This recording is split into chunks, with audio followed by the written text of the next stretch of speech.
Ja cilvēks nonācis krīzes situācijā vai cieši trūkumu, palīdzību var sniegt ne tikai pašvaldība vai valsts, bet arī labdarības organizācijas. Viena no lielākajām labdarības organizācijām ir Latvijas Sarkanais Krusts, kas darbojas bez peļņas un sniedz palīdzību tiem, kuriem tā nepieciešama, neatkarīgi no tautības, dzimuma, vecuma, seksuālās orientācijas vai konfesijas. Latvijā ir 28 Sarkanā Krusta komitejas, ikviena veic noteiktas funkcijas, bet daži palīdzības veidi ir pieejami visā Latvijā. Piemēram, cilvēki ar īpašām vajadzībām var saņemt tehniskos palīglīdzekļus, maznodrošinātie var saņemt pārtikas pakas, kā arī par simboliskām cenām iegādāties apģērbu. Šos palīdzības veidus nodrošina arī Jēkabpils komiteja, bet citviet Latvijā iedzīvotājiem tiek sniegta vēl plašāka palīdzība.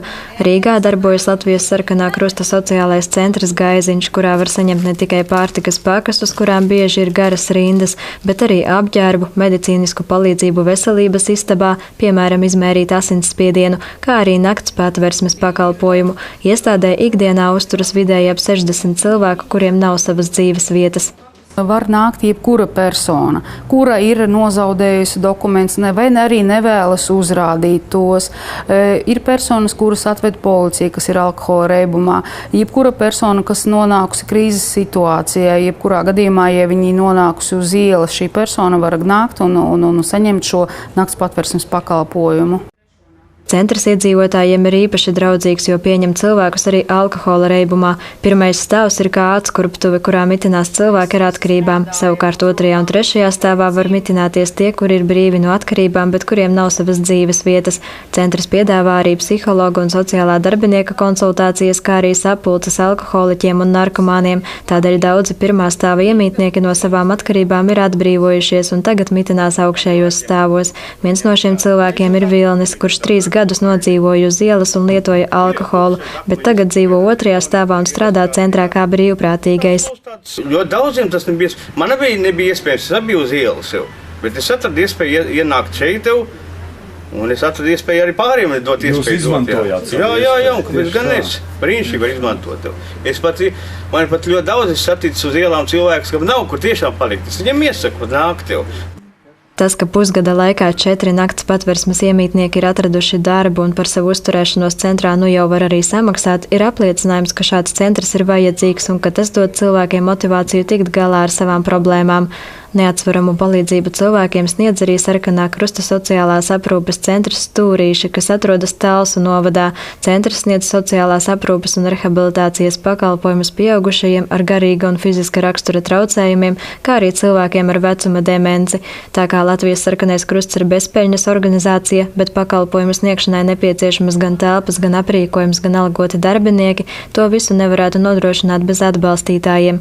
Tie ir gan dažādi valsts un starptautiska līmeņa projekti, gan ziedotāji, gan arī sadarbības partneri, kuri Latvijas Sarkanajam Krustam ir ne tikai Latvijā, bet arī ārzemēs.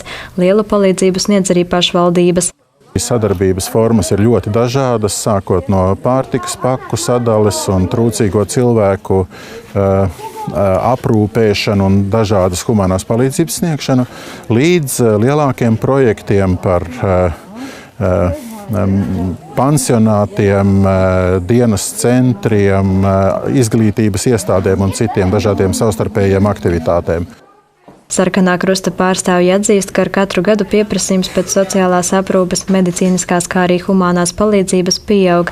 Tādēļ organizācija plāno attīstīt savu darbību vēl vairāk, ar laiku nodrošinot jaunus pakalpojumus mazāk attīstītajās komitejās Latvijas reģionos. Piemēram, Jēkabpils komiteja ar laiku plāno paplašināt savu darbību, lai sniegtu cilvēkiem vēl lielāku atbalstu.